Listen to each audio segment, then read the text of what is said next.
दोस्तों, एक 25 साल की महिला एक छोटे से चाय की दुकान चलाकर अपना और अपनी मां का गुजारा कर रही थी। एक दिन उसके दुकान पर 3 लोग बाइक से आते हैं और उस लड़की से 3 गिलास और 10 रुपए की नमकीन मांगते हैं। लेकिन दोस्तों, वो लड़की समझ जाती है कि ये लोग यहाँ बैठकर क्या करने वाले हैं। तभी वो लड़की उन लोगों को ग्लास और नमकीन देने से मना कर देती है, जिससे उन तीनों को बहुत ज्यादा गुस्सा आ जाता है। दोस्तों, उन तीनों में से एक लड़का कहता है कि तुम अपना दुकान चला रही हो या फिर किसी मंदिर की पुजारी हो जो इतनी घटिया तरीके से हम लोग से बात कर रही हो। दोस्तों, उन तीनों लड़कों में से कुछ लड़के ऐसे भी होते हैं जो उस लड़की को पैसे का लालच देते हैं, लेकिन वो लड़की फिर भी उन लोगों को मना कर देती है। देखते ही देखते वो तीनों लड़के उस लड़की से लड़ाई करने लगते हैं और लड़की भी उन लड़कों से लड़ाई करने लगती है। लेकिन दोस्तों, उस तीनों को कहीं जाना था, उन लोगों को बहुत ज्यादा लेट हो रहा था उस दिन, तो वो लोग वहां से चले जाते हैं। लेकिन अगले दिन किसी और रूप में और ज्यादा लोगों के साथ वो लोग वहां पर आते हैं और आते ही वो लड़की का हाथ पकड़ लेते हैं, उसको चारों तरफ से घेर लेते हैं। दोस्तों, ये बहुत ही रोमांचक कहानी है। आइए जानते हैं ये पूरी कहानी इस वीडियो में। लेकिन वीडियो में आगे बढ़ने से पहले वही एक छोटा सा रिक्वेस्ट है आप लोगों से कि चैनल को सब्सक्राइब कर लीजिए और वीडियो को लाइक कर दीजिए ताकि मेरा हौसला और भी बढ़ता रहे। दोस्तों, ये कहानी है बिहार के रोहतास जिले की। दोस्तों, उस लड़की का नाम ज्योति होता है। दोस्तों, वो लड़की शादीशुदा थी, लेकिन 25 साल उसकी उम्र हो चुकी थी। लेकिन किसी कारण के चलते वो अपने पति से अलग रहने लगी थी। अपने पति का घर छोड़कर अपने मम्मी के पास चली आई थी और अपने मम्मी के साथ रहने लगी थी। लेकिन दोस्तों, ज्योति के भाई और उसके घर वाले ज्योति का सपोर्ट बिल्कुल भी नहीं करते थे। लेकिन आखिरकार माँ तो माँ होती है, चाहे लड़का हो चाहे लड़की हो, माँ का प्यार कभी कम नहीं होता है। माँ का प्यार अपने बच्चों के लिए हमेशा उतना ही रहता है। दोस्तों, ज्योति की माँ जो थी उसको चिंता सताने लगी थी अपनी बेटी ज्योति के बारे में, और वो सोचने लगी थी। दोस्तों, ज्योति के गांव के बाहर एक चौराहा था और उसी चौराहे पे ज्योति की माँ एक चाय की दुकान खोलती हैं और कहती हैं कि ज्योति बेटा, अगर तुमको अपने मायके ही रह के अपना जीवन व्यतीत करना है तो इज्जत से काम करके अपना जीवन चलाओ, ताकि कोई भी तुम्हारे ऊपर उंगली ना उठा सके, कोई भी तुमको ताना ना मार सके। अब दोस्तों, ज्योति जो है वो चाय की दुकान चलाने लगती है और अपना गुजारा करने लगती है। दोस्तों, ज्योति की उम्र अभी केवल 25 साल थी। वो बहुत ही ज्यादा खूबसूरत और जवान भी थी। तो जितने भी लोग ज्योति की दुकान पर आते थे चाय पीने के लिए, तो वो सभी लोग ज्योति को बार बार घूरते थे और वो उनको निहारते थे ऊपर से लेकर नीचे तक। जिसको जैसी नीयत होती थी वो उस तरीके से ज्योति को देखता था। उस तरीके से ज्योति को जब देखता था तो ज्योति बहुत ज्यादा परेशान होती थी और ज्यादातर उसका ज्योति का जो टाइम है वो अपने कपड़ों को संभालने में ही गुजर जाता था। लेकिन दोस्तों, पेट पालने का और कोई रास्ता ज्योति के पास था नहीं। वो लोग बहुत गरीब थे, इसलिए मजबूरी थी उनको दुकान चलाना। दोस्तों, वो अपनी दुकान पर चाय बेचते थे, समोसे वगैरह भी बेचने लगे थे और मिठाइयाँ भी कुछ वहां पर रख के बेचा करते थे।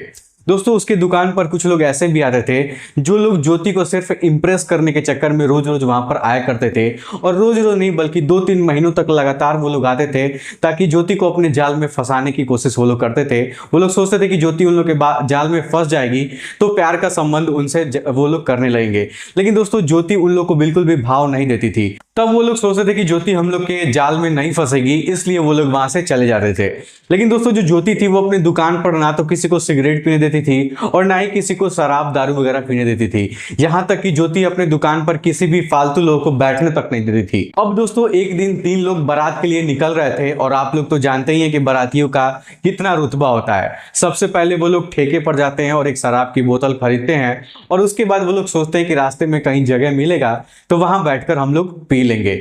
उसके बाद दोस्तों, वो बारात जाने के लिए निकल जाते हैं। अब दोस्तों, चलते चलते रास्ते में उन लोगों को ज्योति की दुकान दिखती है, तो वो लोग वहां पर रुक जाते हैं और रुकने के बाद ज्योति से 3 गिलास और 10 रुपए का नमकीन मांगते हैं। लेकिन दोस्तों, ज्योति समझ जाती है कि वो लोग उसके दुकान पर बैठकर क्या करने वाले हैं, क्योंकि इससे पहले भी कई लोग ऐसा कर चुके थे। तो ज्योति समझ चुकी थी इस बात को, इसलिए वो उन लोग को गिलास और नमकीन देने से मना कर देती है और कहती है कि भैया, हमारी दुकान पर पीना मना है, इजाजत नहीं है पीने के लिए, तो आप लोग कहीं और जाके पी लो, मैं आपका कोई भी मदद नहीं कर सकती हूँ।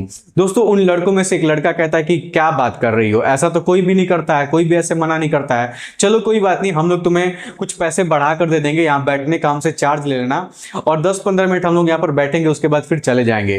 दोस्तों, वो कहती है ज्योति कि तुम हमें 50 रुपए दो या फिर 500 रुपए दो, मैं आप लोग को यहाँ नहीं बैठने दूंगी और बैठ के कभी पीने नहीं दूंगी।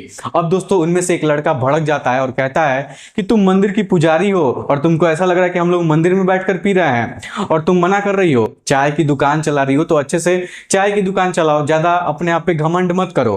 तुम्हारा पति जब पी कर आता होगा तो तुम उसकी आरती उतारती होगी।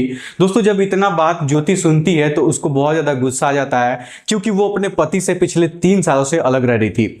ज्योति उन लोगों से कहती कि तुम लोग बिना पिए जब इतना बदतमीजी कर रहे हो तो पीने के बाद तुम क्या करते होगे।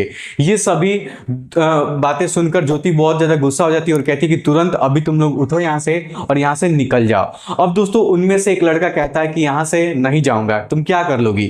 तब ज्योति कहती है कि अगर तुम नहीं मानोगे तो मैं अभी पुलिस को बुलाऊंगी। अब दोस्तों जब वो लोग सुनते हैं कि पुलिस को बुलाएगी तो वो तो लोग थोड़ा सा डर जाते हैं। तभी उनमें से एक लड़का कहता है कि क्या तुम लोग इससे बदतमीजी कर रहे हो, चलो यहाँ से हम लोग कहीं और बैठ के पी लेंगे, या फिर हम लोग बारात जा रहे हैं वहीं पर बैठ के पी लेंगे। जब वो हम लोग को पीने नहीं दे रही है तो उससे बात करने का, उससे झगड़ा करने का क्या मतलब है। तब ज्योति कहती कि हाँ हाँ ठीक है, तुम लोग यहाँ से निकल जाओ। लेकिन दोस्तों जाते जाते उनमें से एक लड़का कहता है कि ठीक है अभी तो मैं जल्दीबाजी में हूँ, यहाँ से जा रहा हूँ, लेकिन कल दोबारा मैं तुमसे आऊंगा और मिलूंगा और तुम्हारी सारी अकड़ निकाल कर रहूंगा। तब ज्योति कहती कि ठीक है अभी तुम लोग यहाँ से निकल जाओ, नहीं तो मैं पुलिस को बुला दूंगी, जो मन करेगा तुम लोग कर देना, लेकिन अभी यहाँ से निकल जाओ। अब दोस्तों वो लोग धमकी देने के बाद वहां से चले जाते हैं। लेकिन दोस्तों ज्योति की माँ जो थी वो बहुत ज्यादा डर जाती है और कहती है ज्योति से कि तुमको ये सब करने की क्या जरूरत थी, अगर वो लोग पी रहे थे तो पीने देती, और वैसे भी अभी शाम के 7 बज रहे हैं तो कोई देखने वाला तो था नहीं, तो उसको पीने देती, क्यों उन लोग को मना करने लगी हो। अब दोस्तों वो लोग बारात तो चले जाते हैं और बारात जाने के बाद अपना वहां पे एंजॉय करते हैं, खाते पीते हैं। लेकिन दोस्तों उन लोग के दिमाग में सिर्फ ज्योति ही चल रही थी, उन लोग के दिमाग से ज्योति उतर ही नहीं पा रही थी। पीने के बाद उन लोग को जितने भी लोग मिलते थे वो लोग हमेशा ज्योति के बारे में उनसे बातें करते थे। वो लोग कहते थे कि एक चाय वाली थी, उसके दुकान पे हम लोग पीने गए थे और उसको बहुत ज्यादा घमंड है अपने आप पर। दोस्तों एक कह रहा था कि वो दिखने में बहुत ज्यादा खूबसूरत लग रही थी, तो दूसरा कह रहा था कि खूबसूरत तो थी लेकिन बहुत ज्यादा घमंडी थी, तीसरा कह रहा था कि मुझे तो उसके साथ कुछ समय बिताना है। ऐसे करके बहुत सारी बातें वो एक दूसरे से करते हैं और कुछ लोग और भी आते हैं तो उनसे भी ये बातें शेयर की जाती हैं। तो जब कुछ लोग बातें सुनते हैं तो वो लोग कहते हैं कि अच्छा चाय वाली जब इतनी खूबसूरत है तो मुझे भी उसको देखना है। तभी उनमें से एक कहता है कि अगर ऐसी बात है तो चलो कल हम लोग जाके उससे जरूर मिलेंगे और देखेंगे कि वो हम लोग का क्या उखाड़ पाती है।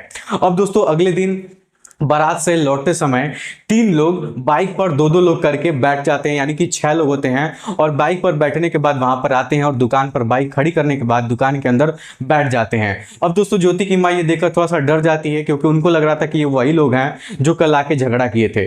दोस्तों उन 6 लोगों में से 3 लोग तो वही थे जो कल रात को झगड़ा किए थे, लेकिन 3 लोग एक्स्ट्रा आ गए थे।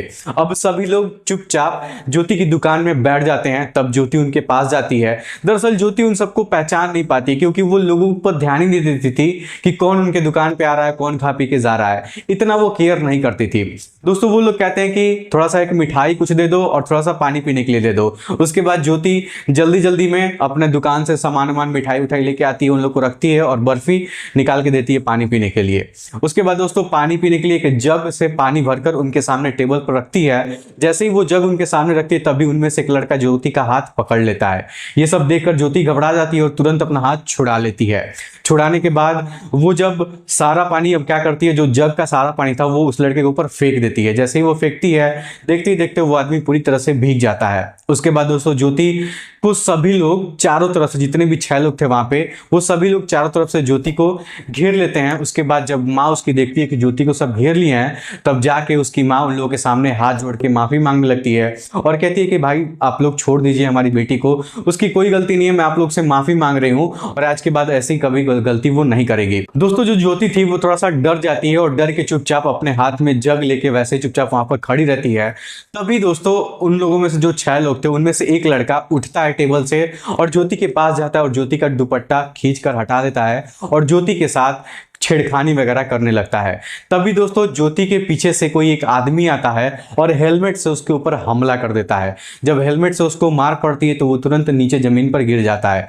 देखते ही देखते जितने भी लोग थे सभी लोग खड़े हो जाते हैं और उस आदमी से लड़ाई करने लगते हैं। दोस्तों जो आदमी उसको मारा था हेलमेट से, उसका दोस्त भी उसके साथ आया हुआ था, तो दोनों लोग मिलकर हेलमेट से ताबड़तोड़ उसको मारने लगते हैं 6 लोगों को। और देखते ही देखते 6 लोगों में से 5 लोग वहां से भाग जाते हैं। लेकिन दोस्तों एक लड़का वहां पे पकड़ा जाता है और उसको वो आदमी पकड़कर लगातार मारता रहता है।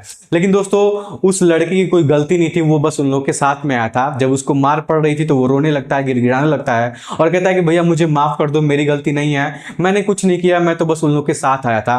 माफी मांगता है और ज्योति से भी माफी मांग के रोने लगता है। वो कहता है कि मैं ये सब नहीं किया हूं, मेरी कोई गलती नहीं है, मुझे माफ कर दो। दोस्तों जो 6 लोग थे जो ज्योति से झगड़ा करने के लिए आए थे, अब वो लोग सोचने लगते हैं कि आखिर ये कौन है जो आके हम लोगों से लड़ाई करने लगा।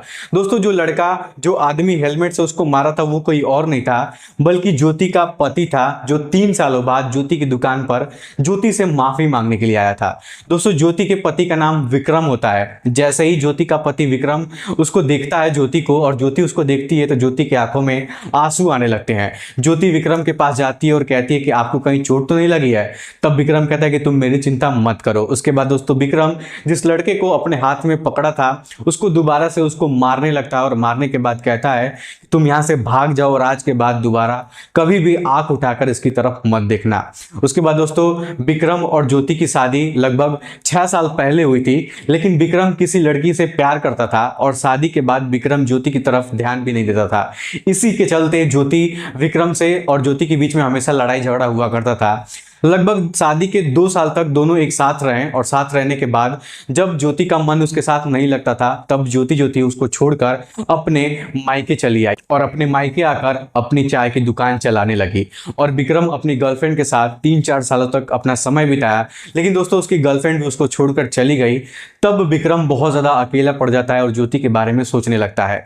ज्योति कैसे उसका ख्याल रखती थी, कितना उसको प्यार करती थी, यही सब सोच सोचकर बहुत ज्यादा परेशान था और अपने दोस्त से वो सारी परेशानी बताता है। तब उसका दोस्त विक्रम से कहता है कि चलो ठीक है, कोई बात नहीं, ज्यादा समय अभी नहीं गुजरा है, एक बार चलते हैं, ज्योति से मिलकर आते हैं और उससे तुम माफी वगैरह मांग लेना, हो सकता है कि सब कुछ ठीक हो जाएगा। उसके बाद दोस्तों उसकी पत्नी चाय की दुकान पर चाय चलाती है, चाय बेचती है। ये बात विक्रम को पता था पहले से ही। जब विक्रम उसकी दुकान पर आया था तभी उस समय उसकी उन लोगों से लड़ाई हो गई थी और देखते ही देखते वहां पर 25 से 30 लोग वहां पर उसके दुकान पर इकट्ठा हो जाते हैं। यहां तक कि ज्योति के गांव वाले लोग भी वहां पर आ जाते हैं और सबके सामने विक्रम अपनी बात रखता है और कहता है कि मैं ज्योति से फिर से अपने साथ रखना चाहता हूं और मैं जो भी गलती किया हूं उसके लिए मैं ज्योति से माफी मांगना चाहता हूं। आज के बाद कभी भी मैं ज्योति को कोई तकलीफ नहीं होने दूंगा, हमेशा उसका ख्याल रखूंगा। उसके बाद ज्योति को भी उसके घर वाले बहुत ज्यादा समझाते हैं, तो ज्योति भी अपना मन बना लेती है विक्रम के साथ रहने के लिए। उसके बाद दोस्तों ज्योति विक्रम से कहती है कि ठीक है, अगर ऐसी बात है तो मैं आपके साथ चलने के लिए तैयार हूं, लेकिन आज की रात आप हमारे घर पर रुकिए, उसके बाद कल सुबह हम लोग सारा सामान वामान मैं पैक कर लूंगी, उसके बाद आपके साथ चलूंगी। दोस्तों उसके बाद उसकी जो दुकान है उसकी माँ चलाने लगती है और ज्योति अपने पति विक्रम के साथ अपने ससुराल चली जाती है और हंसी खुशी अपना जीवन व्यतीत करने लगती है। दोस्तों पूरे 3 सालों बाद वो अपने घर जाती है और अपने विक्रम के घर वालों से मिलती है। उसके विक्रम के घर वाले ज्योति को देखकर बहुत ज्यादा खुश हो जाते हैं, क्योंकि विक्रम के घर वाले यही चाहते थे कि विक्रम ज्योति के साथ रहे, क्योंकि ज्योति जो थी वो बहुत ही एक अच्छी लड़की थी। दोस्तों 2022 से विक्रम और ज्योति दोनों एक साथ अच्छे से अभी तक रह रहे हैं और दोनों के बीच में अभी तक कोई प्रॉब्लम नहीं हुआ है, अच्छे से अपना जीवन व्यतीत कर रहे हैं। दोस्तों ये कहानी यहीं पर खत्म हो जाती है। आपको ये कहानी कैसी लगी हमें कमेंट बॉक्स में जरूर बताइएगा। फिर आज की इस वीडियो में इतना ही, मिलता हूं आप लोग से अगली वीडियो में, तब तक के लिए धन्यवाद।